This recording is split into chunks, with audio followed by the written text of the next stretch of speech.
Hello বন্ধুরা, welcome back to my channel. আমি অর্পিতা আবারও চলে আসলাম তোমাদের জন্য নতুন একটা ভিডিও নিয়ে।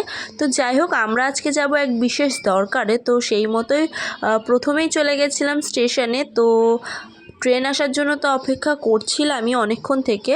তারপরে ফাইনালি আমাদের ট্রেন আসলো। আর এই যে এই স্টেশনটা কে কে চিনতে পেরেছো, আমাদের ডেস্টিনেশন কোন জায়গা এটা দেখি তো কে কে চিনতে পেরেছো কমেন্ট করো তাড়াতাড়ি। ততক্ষণে আমি তোমাদেরকে বলি যে সত্যিই অনেক সকাল সকালই বেরিয়েছিলাম, তো সেই কারণে কিছু খেয়ে বেরোনো হয়নি। আর এদিকে খিদেও প্রচুর পেয়েছিল, বেলাও প্রচুর হয়ে গেছিলো। তাই দেখো আমি আর গুন্ডা কিন্তু এখানে কচুরি আর তরকারি খাচ্ছিলাম। তো আমাকে গুন্ডা খাইয়ে দেয়, এটা নতুন করে বলার কিছু নেই। তাই ভাবলাম আমিও ওকে একটু তাহলে খাইয়ে দিই।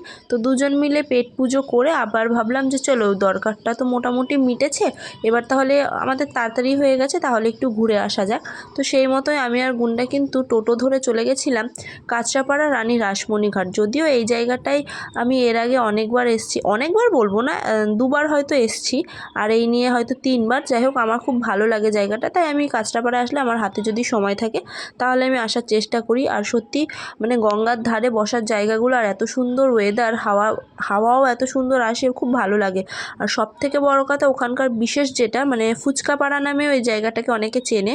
আর ওখানে গিয়ে ফুচকা খাবো না সেটা তো হতে পারে না। সে যাই হোক, দুপুরবেলা তো আর ফুচকা খাইনি, চুরমুর খেয়েছিলাম। আর সত্যি এত দারুণ হয়েছিল চুরমুরটা, জাস্ট ওয়াও।